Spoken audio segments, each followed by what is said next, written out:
भक्ति गाथा नारद भक्ति सूत्र का कथा भाष्य। इसमें श्रद्धेय हमें आज बता रहे हैं भगवान पर संपूर्ण विश्वास है भक्ति। वृषपर्वा के मौन में और अन्य सभी के मनन में काफी समय बीत गया।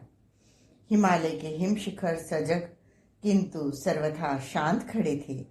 सर्वत्र सर्वदा प्रवाहित रहने वाली वायु में भी इस समय कोई हलचल नहीं थी।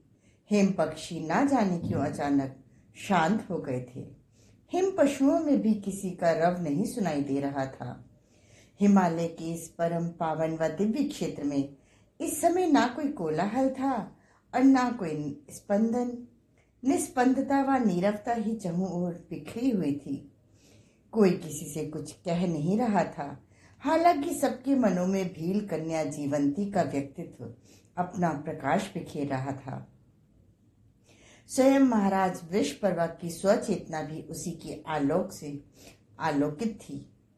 इन क्षणों के मौन व मनन का सम्मिलन बड़ा ही जीवंत लग रहा था।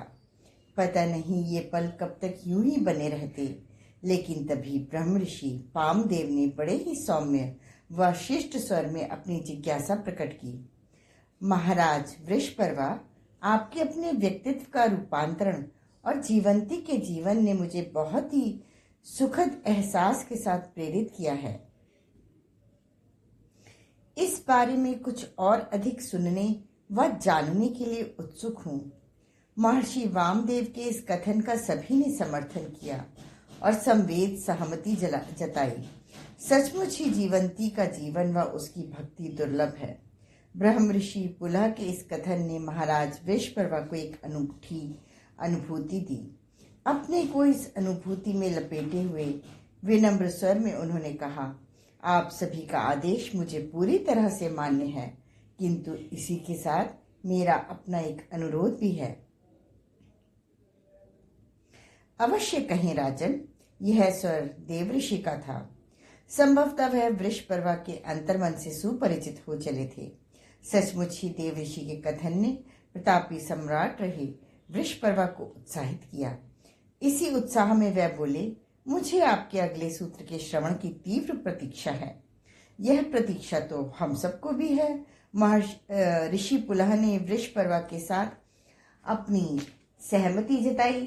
इस सहमति को स्वतः ही सभी का अनुमोदन मिल गया। साथ ही सभी की दृष्टि देवऋषि के मुखमंडल पर जमी। इस दृश्य को देखकर देवऋषि नारद मुस्कुराए। फिर उन्होंने बड़े ही सुमधुर स्वर में नारायण के पावन नाम का 3 बार उच्चारण किया और तब उन्होंने अपने भक्ति सूत्र का उच्चारण करते हुए कहा, सर्वदा सर्वभावेन निश्चिंती तैर भगवानेन भजनिया। एक बार फिर से बोलूंगी, सर्वदा सर्वभावेन निश्चिंती तैर भगवानेव भजनिया। सब समय सर्वभाव से निश्चिंत होकर केवल भगवान का ही भजन करना चाहिए। अपने सूत्र का उच्चारण करते हुए देवऋषि ने वृषपर्वा की ओर देखा और बोले, महाराज, अब आप जीवंती के कथा प्रसंग में इस सूत्र को पिरोकर इसे जीवंत कर दें। देवऋषि के इस वचन में सभी की संवेद सहमति थी। इस सच को वृषपर्वा पहले से ही जानते थे, इसलिए बिना कोई देर लगाए उन्होंने अपनी स्मृति के कोश से भक्ति कथा के बहुमूल्य रत्न निकालने शुरू कर दिए। वह बोले, जब जिस क्षण मैंने जीवंती को दास्ता से मुक्त किया, उस क्षण प्रसन्नता भी थी और मेरे मन को किंचित संताप भी था। प्रसन्नता इस बात की थी कि इतनी पवित्र आत्मा आज दास्ता से मुक्त हो सकी, और संताप इस बात के लिए था कि अब इसकी जीविका कैसे चल पाएगी, इसके भरण पोषण की व्यवस्था कैसे जुटेगी। ऐसे सोचते हुए मेरे मन में यह भाव आया, क्यों न इस पवित्र व्यक्तित्व के लिए एक सुंदर महल का निर्माण कर दें, साथ ही इन्हें राज दरबार में राजगुरु का पद दे दिया जाए। हालांकि ऐसा करना मेरे लिए थोड़ा कठिन अवश्य था। महल निर्माण में तो कोई विशेष बाधा न थी, पर जीवंती को राजगुरु के पद पर प्रतिष्ठित देखना शायद मेरे राज दरबारियों को कभी पसंद न आता। मैं इन सब बातों को सोच ही रहा था कि तभी जीवंती का स्वर मेरे कानों में पड़ा।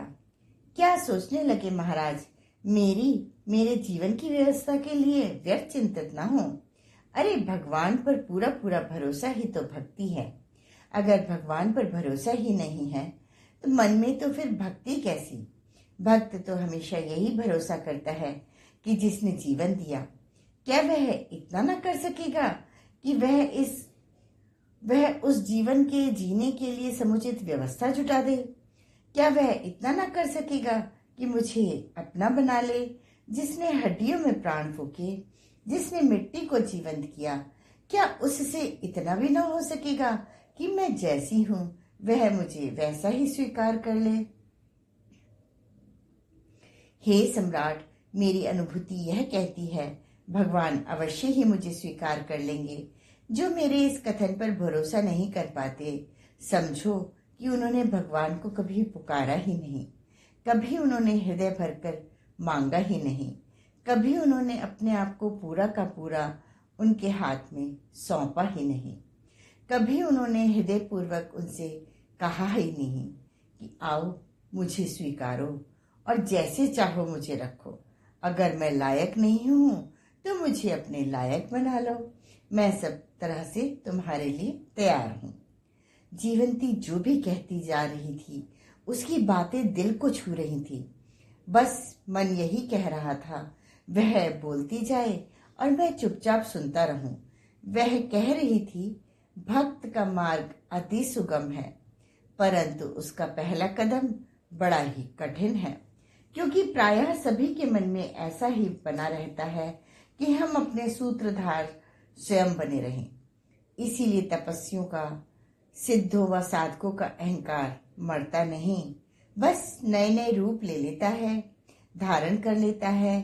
कल भोगी था, अब त्यागी हो जाता है, नए मुखौटे पहन लेता है। लेकिन मैं कुछ करके रहूंगा, यह बात मिटती नहीं। लेकिन भक्त तो सदा ही यही अनुभव करता है, मैं ही झूठा भ्रम है, मैं हूं ही कहाँ, तू ही तो है, तो तू ही कर। भगवान का नाम रटना भगवान का भजन नहीं है, यह तो भजन की पहली कक्षा है। यथार्थ भजन तो भगवान का हो जाना है। अरे कोई 24 घंटे के लिए भगवान का होकर देखे तो सही। एक बार तय कर ले कि वह जो भी कराएगा करेंगे। भगवान के होने का एहसास ही चेतना को निर्भर कर देता है। यदि 24 घंटे के लिए भी यह हो सके तो भक्ति, भगवान और भजन का सच्चा स्वाद मिल जाता है। जीवन की सारी चिंताएं, बेचैनियां, अशांतियां मैं कुछ हूं और बहुत कुछ करके रहूंगा, इसी से पैदा होती हैं। उसे नहीं कर पाने की स्थिति में विषाद, अवसाद और संताप घेरता है, हार पकड़ लेती है। लेकिन जैसे ही भक्त का भाव जगता है और जैसे ही ये स्वर फूटते हैं कि जो तुझे करना हो कर, अब मेरा कोई चुनाव नहीं है, अब तो मुझे अंगीकार कर ले और मुझे चला। मैं तो ये भी ना कहूंगा कि तूने मुझे भटकाया, क्योंकि तू भटकाए तो इसका मतलब यह हुआ कि भटकने में ही मेरी मंजिल होगी। मैं यह भी ना कहूंगा कि अभी तक कुछ ना हुआ, क्योंकि नहीं हुआ तो यह शायद इसी ढंग से होने का रास्ता गुजरेगा। भक्ति और भजन का अर्थ ही है अनन्य श्रद्धा। उसकी श्रद्धा को कहीं खंडित नहीं किया जा सकता। कोई घड़ी, कोई घटना उसकी श्रद्धा को डामाडोल नहीं कर सकती। श्रद्धा अखंडित होना ही भजन का अखंडित व अविराम होना है। आज की स्वाध्याय का क्रम यहीं समाप्त होता है। अगले क्रम में श्रद्धा हमें बताएंगे, हृदय में जब उठती है तड़प, तब होता है कीर्तन। धन्यवाद।